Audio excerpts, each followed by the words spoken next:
Khauf TV, Kemudi Dakwah, Kajian Islam.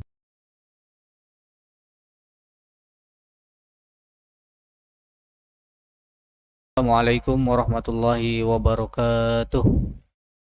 Alhamdulillah, salatu wassalamu ala nabiyina Muhammadin wa ala alihi wa ashabihi wa man tabi'ahu bi ihsani ila yaumiddin. Asyhadu an la ilaha illallah wahdahu la syarika lahu wa asyhadu anna Muhammadan abduhu wa rasuluhu la nabiyya ba'd. Amma ba'du. Rekan-rekan sekalian yang dirahmati oleh Allah Subhanahu wa taala, alhamdulillah di pagi hari ini kita masih dipertemukan oleh Allah Subhanahu wa taala dalam rangka menuntut ilmu, dalam rangka menikmati apa yang Allah sediakan pada diri kita, yaitu kesehatan, kemudian juga luang waktu, dan semoga duduknya kita ini diberkahi oleh Allah Subhanahu wa taala. Baik, kita lanjutkan pembelajaran pada hari ini ya. Kita buka halaman 115.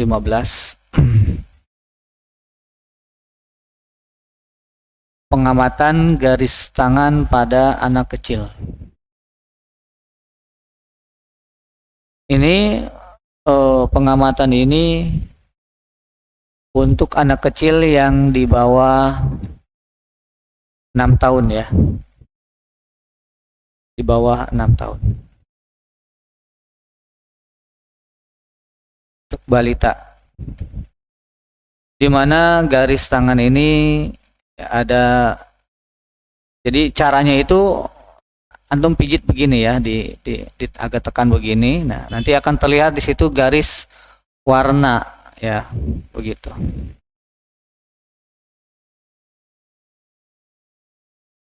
Dilihat dari 3 ruas jari dari yang kelingking gitu ya.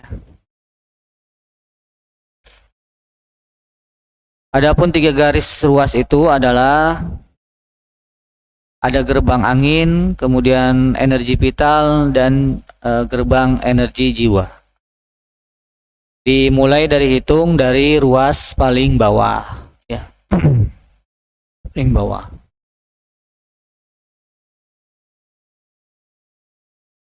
Dilihat dari beberapa warna garis ya. Dalam keadaan normal garis telunjuk berwarna merah muda samar-samar.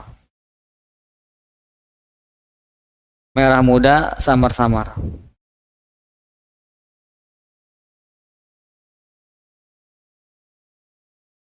Kemudian garis merah muda nampak pola penyakit angin luar. Jadi si garisnya itu melewati ini ya, cross gitu loh. Sudah melewati ruas-ruas jari ini, gitu. Nah, kalau misalkan ada garisnya yang ditarik ketika dipencet begini, dia melewati ini, ya, maka tinggal dilihat bagian-bagiannya, apakah dia masuk ke bagian 1, ya, atau masuk ke bagian 2 atau bagian ketiga gitu. Kemudian diamati dari warna garisnya. Kalau tadi ya warna merah muda ya tampak berarti penyakit angin luar. Kemudian merah tua.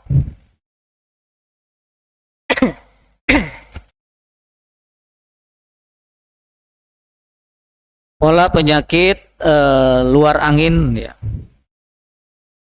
Luar angin panas. Jadi penyakitnya dari luar tetapi bersifat panas begitu. Kemudian keunguan, penyakit panas dalam. Warna garis ungu hitam, pola penyakit sumbatan darah atau penyakit kategori kritis gitu. Jadi kalau anak antum panas dilihat aja ini ya, gitu ya, yang balita. Oh, ini merah berarti angin luar panas gitu. Oh, ini ungu kehitaman berarti ada sumbatan energi begitu. Apalagi kalau udah disuntik itu kelihatan. Misalkan udah disuntik demam, antum lihat aja ini. Ungu biasanya. Warna garis pucat putih ya, pola penyakit astenia limpa. Yang cacingan juga bisa terdeteksi dengan hal demikian ya. Dilihat warna garis gitu. Kemudian warna garis hijau, pola penyakit angin ya, angin dalam, ada timbunan makanan. Warna garisnya gelap tua ya, pola penyakit stenia. Warna garis muda, pola penyakit astenia.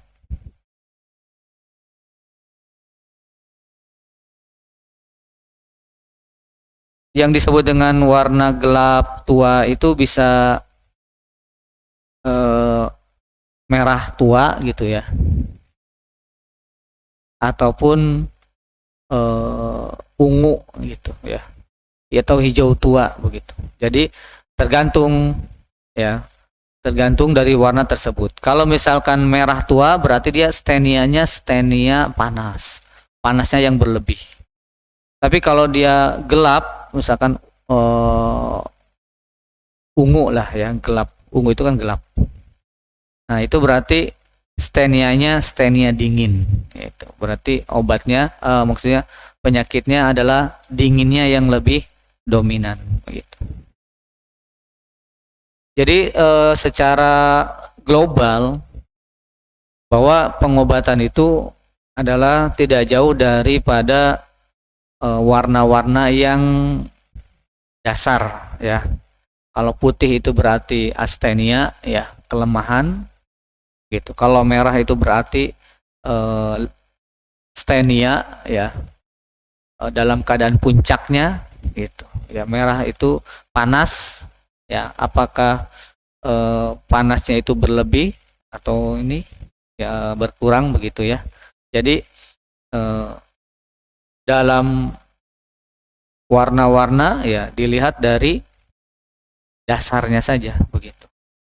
Jadi kita tidak usah kalau menghafal gitu, maksudnya menghafal terlalu ini warna merah kuning hijau apa nih, nah, nggak ada gitu. Jadi pola ya dengan warna itu harus sinkron. Pola dengan warna itu harus sinkron. Gitu. Kalau putih itu biasanya astenia, kekurangan. Nah kekurangan itu pun ya bisa juga dikarenakan kelebihan yang lain. Ya begitu. Ya. Orang kurang darah misalkan, orang kurang darah. Berarti lebih banyak apanya? Dominannya, panasnya. Karena darahnya kurang. Gitu. Kalau orang kurang darah, itu bisa jadi susah tidur, gelisah. Nah, itu berarti penyakit panas. Lidahnya merah. Nah, ya. Dominan panas, kurang dingin. Gitu ya. Jadi harus bisa memadukan. Gitu. Dan ketika mendiagnosa, kita pun tidak hanya satu arah, ya harus berbagai arah. Dia merah, lidahnya merah, oh stenia misalkan, stenia panas, panasnya berlebih. Disebabkan apa? Gitu. Cari cabang yang lainnya, ya. Dari sini kenapa juga kok bisa begitu? Nah terus begitu. Jadi kita ini seperti memetakan, gitu kan, memetakan sebuah pertempuran, ya. Nah, setelah itu baru kita memberikan resep obat.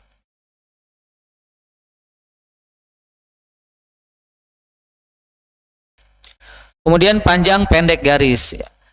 Garis sampai di gerbang angin merupakan pola penyakit ringan, ya pola penyakit luar. Yaitu yang baru sampai ke garis atau ruas nomor 1. Itu penyakitnya masih ringan. Garis sampai di gerbang energi vital merupakan pola penyakit lebih berat. Pola penyakit ya lebih berat Dan pola penyakit itu pola penyakit dalam, yaitu di bagian 2. Garis sampai di gerbang jiwa merupakan pola penyakit berat, ya, penyakit masuk ke organ. Kemudian garis menembus gerbang jiwa sampai seakar kuku, nah, sampai masuk ke kuku, merupakan pola penyakit kritis. Itu. Jadi kalau ini masih normal, masih ringan, sini sudah masuk ke organ. Nah, kalau sudah melewati ini, ya, atau udah masuk ke kuku, ya, itu berarti sudah kritis. Kemudian timbul tenggelam garis, ya, timbul tenggelamnya garis. Garis yang timbul menandakan pola penyakit luar. Artinya ketika kita baru pencet segini aja udah keluar, udah keluar. Berarti penyakitnya penyakit masih luar, ya. Tapi ketika kita dicari begini, ini harus kencang, baru keluar. Nah, itu berarti pola penyakit dalam, ya, begitu. Itu warna garis, ya, pada anak gitu. Ingat, ini hanya untuk anak-anak. Untuk dewasa apa? Ya, pengamatan lidah aja. Ya. Untuk pengamatan lidah. Kita masuk ke pengamatan lidah.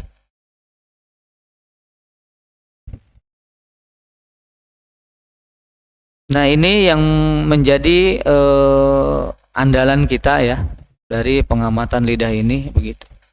Mensinkronkan, ya, dari seluruh pertanyaan, mensinkronkan dari seluruh gejala dengan lidah. Jadi barometernya adalah lidah, begitu, ya.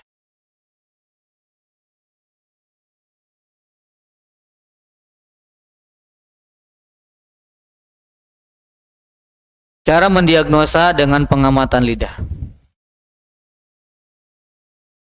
yaitu tentu saja dengan menjulurkan lidah, kemudian duduk tegak dan di penerangan yang cukup, ya, penerangannya yang cukup. Kalaupun kita misalkan pakai kamera, ya, maka kameranya yang tidak blur, ya, harus pas, begitu, ya, harus pas.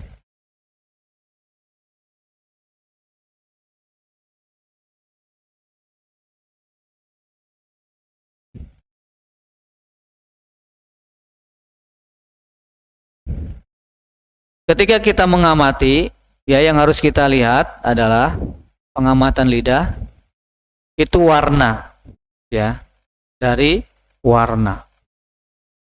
Apakah dia itu warnanya merah atau putih atau keunguan, ya, bahkan hitam, gitu. Kita harus mengamati dari warna itu, dan kita harus memahami, ya, klasifikasinya, ya. Dari pelajaran-pelajaran sebelumnya kan sudah, ya. Kalau warna merah menunjukkan apa? Warna merah dalam pengobatan panas. Kalau warna putih ataupun pink, warna apa menunjukkan apa? Putih, ya, putih. Pucat, kekurangan, begitu, ya.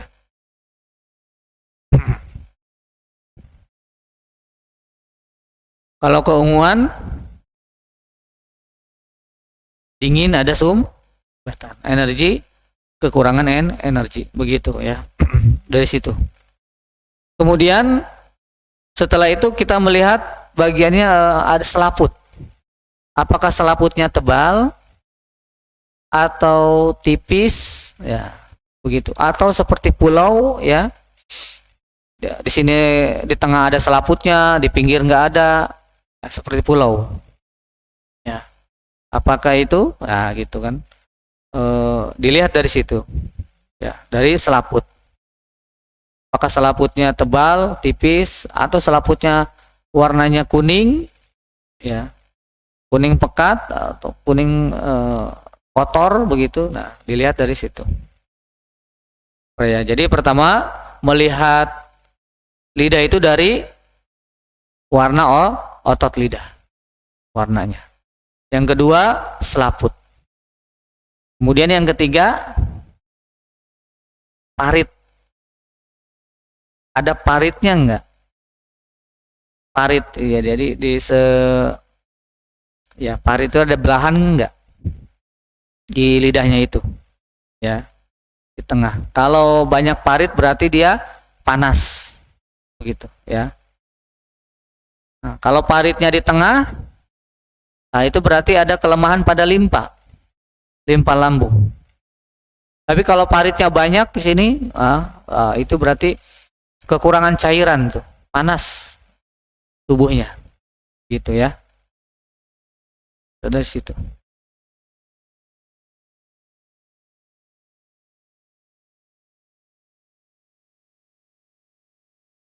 Kemudian yang berapa? 3, 4, yaitu gemuk atau kurusnya lidah. Gemuk atau kurusnya lidah. Ini nggak ada di buku ini.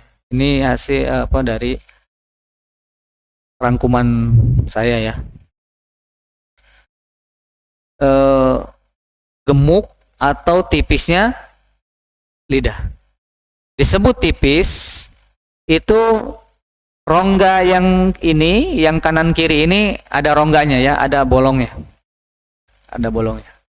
Tapi ketika disebut gemuk, itu lidah itu menutupi mulut, ya, menutupi mulut, itu gemuk. Itu.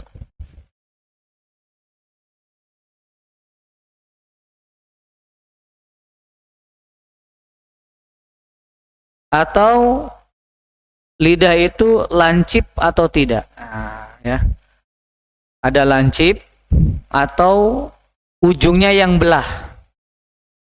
Kalau lancip berarti panas dominan.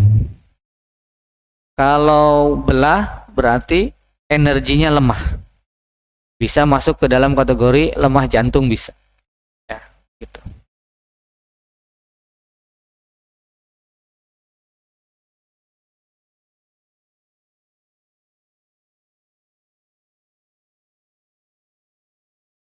Kemudian keadaan lidah itu, dia bisa melewati ujung bibir atau tidak. Ya, kalau dia tidak bisa, lidahnya pendek gitu kan. Nah, itu berarti ada kelemahan di jantung. Ya. Dan tidak bisa melewati ujung bibir ini, meskipun ditahan, meskipun didorong-dorong, ya, oleh dirinya gitu.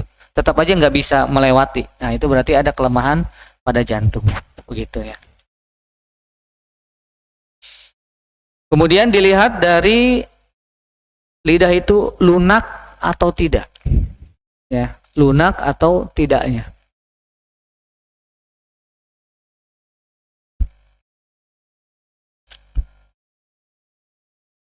Lunak itu terlihat dari di pinggir-pinggir, ya. Ini ada tapak gigi, ya, ada bergerigi, ya. Ada orang lidahnya bergerigi, ya, itu berarti lunak, ya, lunak. Itu ada hati dan limpa tidak harmonis, begitu. Sering bergadang biasanya. Pola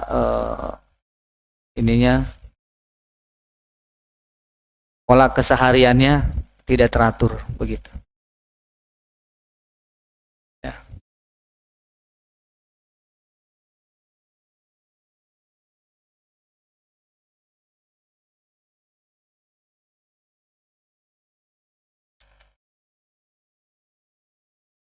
Kemudian dari lidah itu terlihat licin apa tidak. Ya, nanti ketika kita memeriksa kita akan terlihat lidah ini terlihat licin apa terlihat kering. Nah, begitu.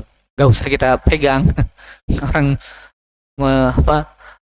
periksa lidah kita pegang ini licin apa kering, enggak lah, ya. Jadi terlihat begitu.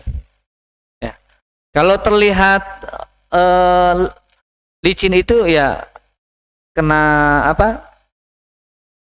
ya terlihat oleh kita gitu. Kalau sudah terbiasa ini terlihat licin, nah berarti itu lembab, ya. Atau terlihat kering, nah, itu lebih panas. Biasanya kalau yang terlihat licin itu lidah-lidah yang bersifat gemuk, terus selaputnya tebal, banyak begitu.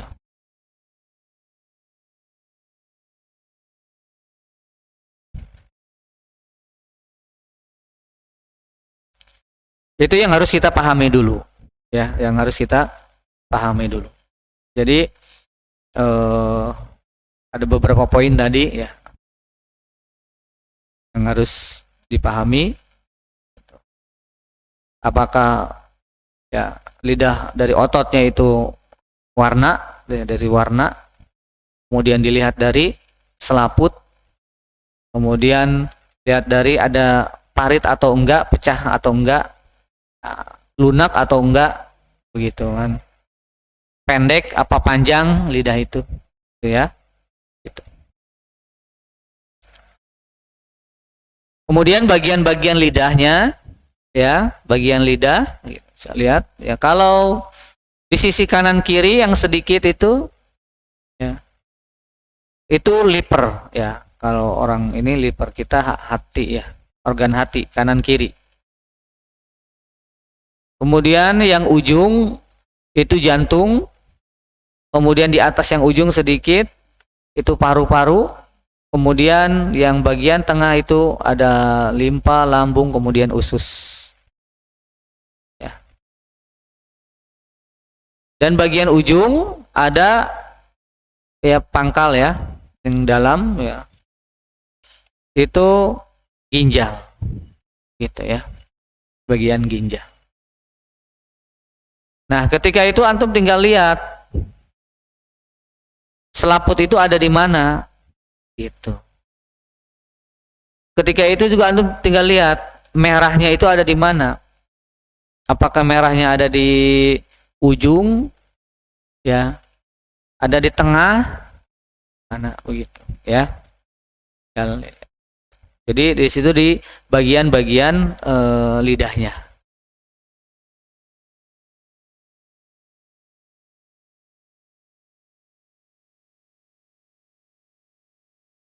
Cara pemeriksaan lidah. Posisi pasien duduk atau tidur. Kemudian wajah menghadap kepada sinar yang terang, biar jelas. Kepala sedikit diangkat, gitu ya. Jadi jangan nunduk gitu ya, susah nanti tabibnya dalam memeriksa. Kemudian cara menjulurkan lidah, mulutnya dibuka dan menganga selebar mungkin. Kemudian jangan terlalu lama, gitu ya. Maka kenapa kita harus menggunakan kamera? Ya, supaya kita bisa mengamati lebih dalam lagi. Ya, kalau mereka pasiennya terlalu lama, nanti kita susah untuk ini, ya. Dia terlihat kering apa terlihat basah, ya, gitu. Julurkan lidah sepanjang mungkin, artinya semampu mungkin, ya. Kalaupun tidak bisa berarti ya itu ada kelemahan, begitu. Maka biar praktis kita menggunakan kamera, ya, supaya kita bisa menzoom ini. Oh, jadi ketika kita menshoot kamera, menshoot lidah, ya, kita zoom sedikit, kita lihat ini paritnya di mana, ya. Kemudian kita geser, ada hitamnya enggak atau ada ininya, gitu, ya. Terkadang ada bintik-bintik hitam di ujung-ujung ini, ini sumbatan nih karena panas, begitu, ya.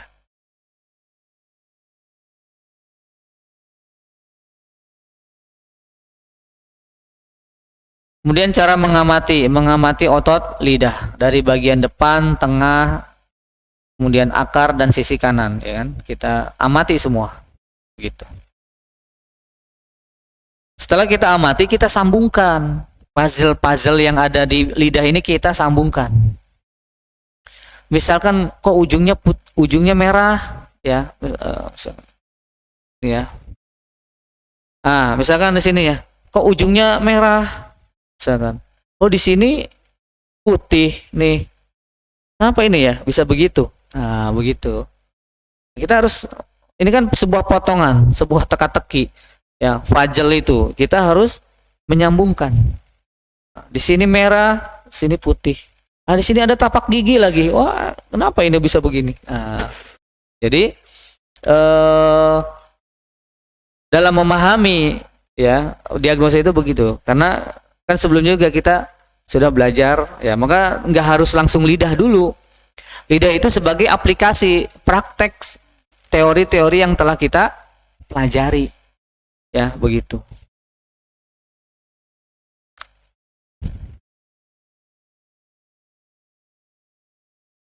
Kemudian pengamatan warna, kecerahan, bentuk dan gerak lidah. Ya, dari warna tadi kita sudah. Kemudian apakah cerah atau tidak? Ya, itu. Maksudnya apakah warnanya warna merahnya merah terang atau merah gelap? Gitu. Ya. Dari warna itu kita sudah lihat ya. Apa panas ini sudah masuk ke dalam tubuh? Apa belum? Dingin ini sudah masuk ke dalam tubuh apa belum? Itu dari warna. Bentuk ya, bentuk lidahnya dan gerak lidahnya, begitu ya. Mengamati dari selaput. Nah, tahu kan selaput lidah? Yang putih-putih ini selaput ya. Apakah tebal atau tipis ya? Atau ada atau tidak gitu kan? Bisa dilihat. Kemudian dari warna selaput pun kita bisa melihatnya juga, artinya mendiagnosa ya, mencurigai. Kalau curiga terhadap ini boleh ya, kalau mencurigai ke orang nggak boleh, tapi curiga kepada lidah kita boleh gitu. Ini kuning nih, curiga ini nih kayak ini. Nah, curiga nih penyakitnya panas. Nah, begitu ya.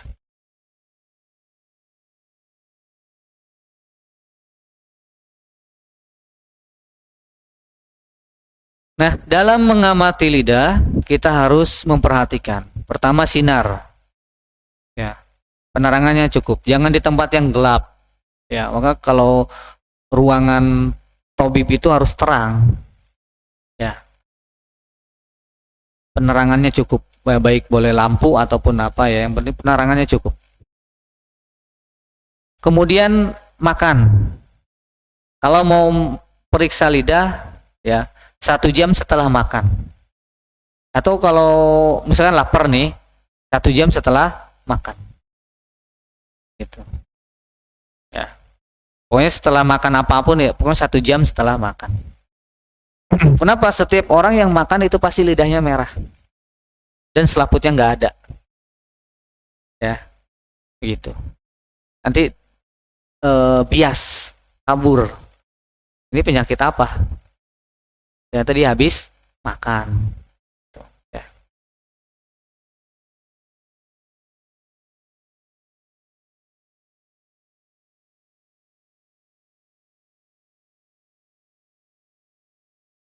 Gitu. Saya pernah mau periksa cek lidah, kaget tuh, lidahnya hitam nih. Wah, gitu kan, lidahnya hitam nih. Konsultasilah dengan teman-teman. Ternyata apa? Habis minum kopi, lidahnya hitam. Benar itu ya Allah. Kita kan kaget ya, baru terjun, gitu kan, melihat lidahnya yang hitam, minum kopi. Jadi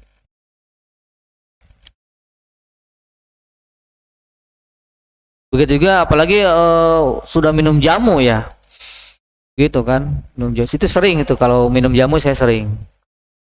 Makanya ketika warna kuning menyala, saya tanyakan dulu, ini habis minum jamu enggak? Gitu. Iya, habis minum jamu. Oh iya, berarti kuningnya bukan kuning ini, gitu. Bukan kuning penyakit yang ini.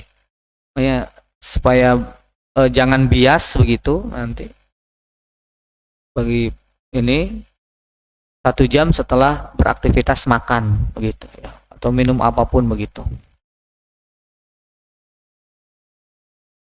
Dan selaput itu sebenarnya tidak bisa dikerok ya, kan ada ya pengerok apa lidah itu kan, biar ini biar ini biar tabibnya nggak tahu gitu kan, itu tumbuh lagi sesuai dengan keadaan yang ada di dalam begitu, tumbuh lagi.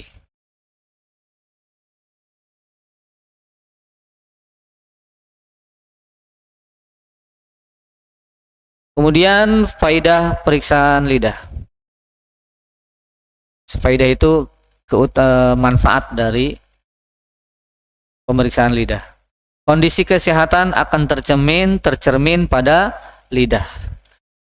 Termasuk kategori apakah dia ini kuat ataupun lemah. Ya, bisa dilihat dari keadaan lidah.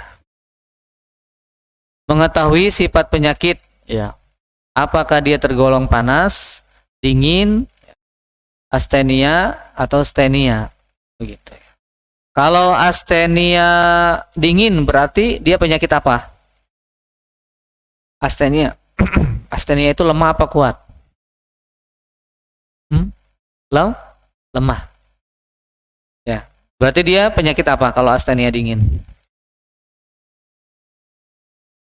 Yang dominannya. Bukan yang dominan, yang dominannya pada dirinya. Misalkan astenia dingin. Berarti dia yang dominannya pada dirinya panas, kan gitu. Dia penyakit kekurangan dingin, yang dominan pada dirinya apa? Panas. Gitu, tinggal terbalik-baliknya aja. Gitu. Kalau stenia dingin, nah, berarti yang tertindas apa di situ? Panas. Dingin yang kuat berarti yang lemahnya panasnya yang lemah, gitu ya. Jadi ketika antum misalkan ada 2 orang, oh ini penyakitnya astenia dingin, ya yang satu ngomong oh ini stenia panas, sama bener, nggak beda, gitu ya.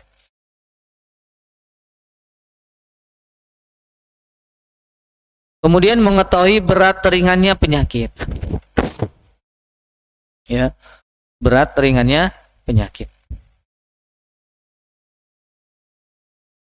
Kalau lidah sudah tidak bisa digerak-gerakkan, itu berarti udah berat. Kalau lidah udah pendek, ya, itu sinyal, ya sinyal, gitu.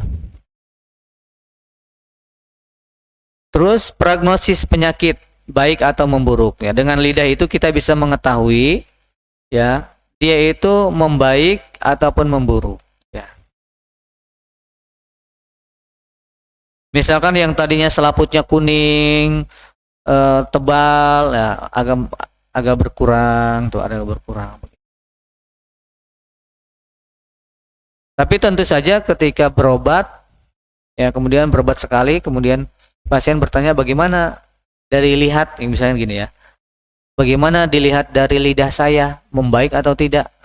Kita tanya balik lagi, ya, keadaan fisik ibu gimana? Atau keadaan fisik bapak gimana? Ketika setelah minum obat. Tuh. Oh ada sih sedikit berkurang, nah itu berarti membaik. Meskipun dilihat dari lidahnya, oh masih sama yang kemarin begitu ya. Jadi perlu proses begitu dalam hal penyembuhan itu, pengobatan itu begitu ya. Yang penting ketika orang itu merasa badan saya agak enak, agak ringan, itu berarti pembaikan. Ya, begitu.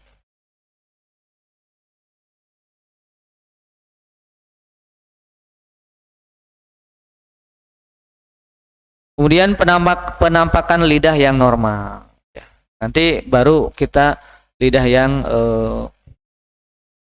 penyakit. Penampakan lidah yang normal. Hampir jarang ya, hampir langka untuk saat ini lidah yang normal itu. Ya, hampir langka. Gitu. Pasti ada saja. ada saja. Tapi secara garis besarnya ya, selama kita masih beraktivitas ya, masih bisa beraktivitas begitu, itu nggak masalah begitu.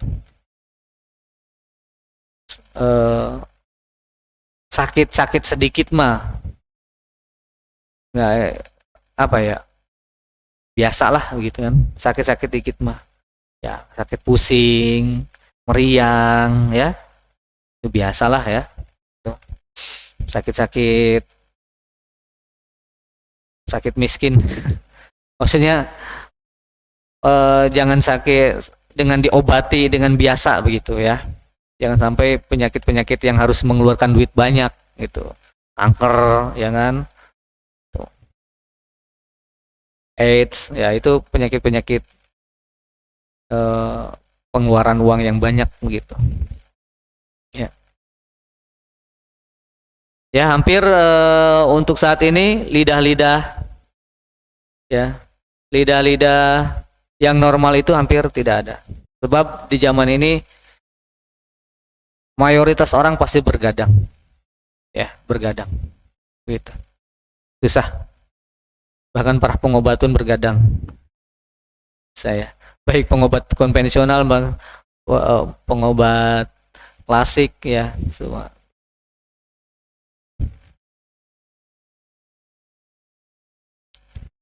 Bahkan ada pengobat diobati oleh pengobat gitu.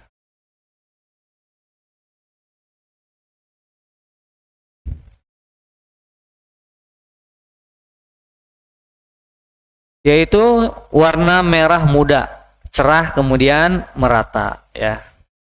Warna merah muda, cerah kemudian merata. Otot lidah lembab atau basah ya, lembab ya. Nggak terlalu lembab banget, tapi terlihat ya kelembabannya itu. Mengkilap ya, di lidahnya mengkilap. Bentuknya proporsional, artinya tidak terlalu lebar ataupun tidak terlalu kecil, pas begitu. Dan juga tidak melewati bibir, tapi pas ya, tuh seperti gambar ini, yaitu bentuk lidah normal itu seperti itu. Ya.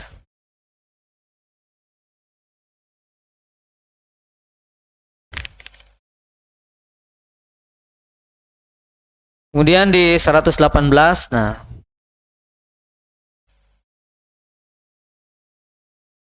ini bahkan di anak kecil pun ada ya. Jadi di bawah lidah itu ya kan ada urat tuh ya, di bawah lidah itu. Nah itu harusnya nggak hitam. Kebanyakan kita kan hitam ya. Berarti kalau hitam itu berarti ada sumbatan. Gitu. Ada yang tidak lancar begitu. Jadi harusnya agak cerah begitu. Gitu ya.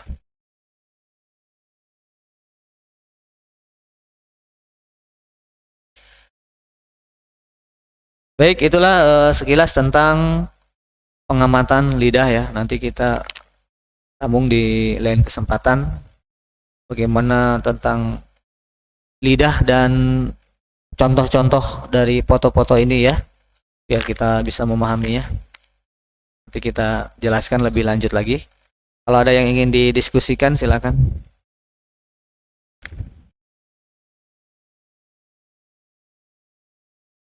Ada? Ya.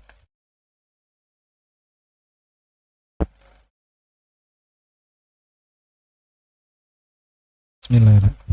Jadi Ustadz, saya pengen nanya kalau misalkan di lidah kita ada misalkan contoh kayak misalkan pinggirnya itu dia agak halus gitu ya Ustadz, warnanya merah, terus halus, cuma yang lainnya putih gitu ya biasa, no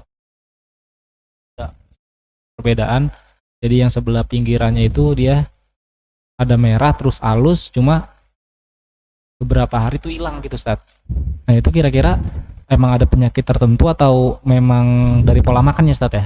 Ya, itu angin luar ya. Angin luar ya. Terus ini. Anak kecil apa dewasa? Dewasa Ustaz. Iya. Angin luar ya. Istirahatnya harus cukup ya. Gitu. Ini baru angin masuk ke organ hati. Sering masuk angin nggak itu ya? Kalau sering masuk angin nggak tahu ya Ustaz. Cuma kemarin ada yang nanya terkait lidah gitu Ustaz. Saudara sih Ustaz. Ada yang nanya kalau gini kan kemarin lagi ngobrol-ngobrol nanya ada begini-begini. Ya saya belum bisa jawab juga Ustaz. Iya. Dia nanyain apa? Dia nanyain itu aja, kemarin lidah tuh katanya begini, lidahnya tuh ada jadi ya pinggirannya tuh merah gitu ya Ustaz ya. Ya kan? Terus merah terus juga cuma nggak rata jadi kayak ruam gitu ya Ustaz ya. Kayak mudah kayak ruam. Tapi yang lainnya Enggak. biasa Ya. normal gitu Ustaz. Itu Kayak angin suatu ya, kopi. angin panas luar ya. Gitu. Ustaz. Udah lagi? Cukup ya? Oke. Mudah-mudahan bermanfaat ya. Jadi ini adalah senjata kita ya, harus kita pelajari benar-benar ya. Begitu karena mensinkronkan dan untuk memadukan puzzle-puzzle yang terpisah-pisah itu dari lidah itu ya. Jadi nanti pasien datang saya gejalanya ini dan itu ya, nanti antum sinkronkan dengan lidahnya itu baru bisa mengklasifikasikan gitu. Jadi dari semua pelajaran yang kita pelajari ya intinya itu dari sini ya, untuk bagaimana mendiagnosa pasien itu ya. Saya hanya diagnosa itu banyak kan gitu. Cuman saya lebih fokus kepada ini. Lebih fokus kepada pembacaan keadaan lidah begitu. Pembacaan lidah.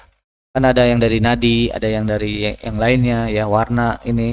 Saya lebih condong kepada keadaan lidah begitu. Dan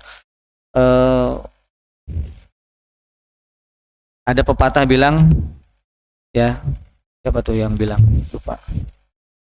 Ketika kita, siapa pernah dengar nggak, saya lebih takut orang yang belajar satu jurus tapi dia memperdalam dibanding orang yang belajar 1000 jurus tapi belajarnya biasa-biasa aja. Nah gitu. Jadi kita fokus kepada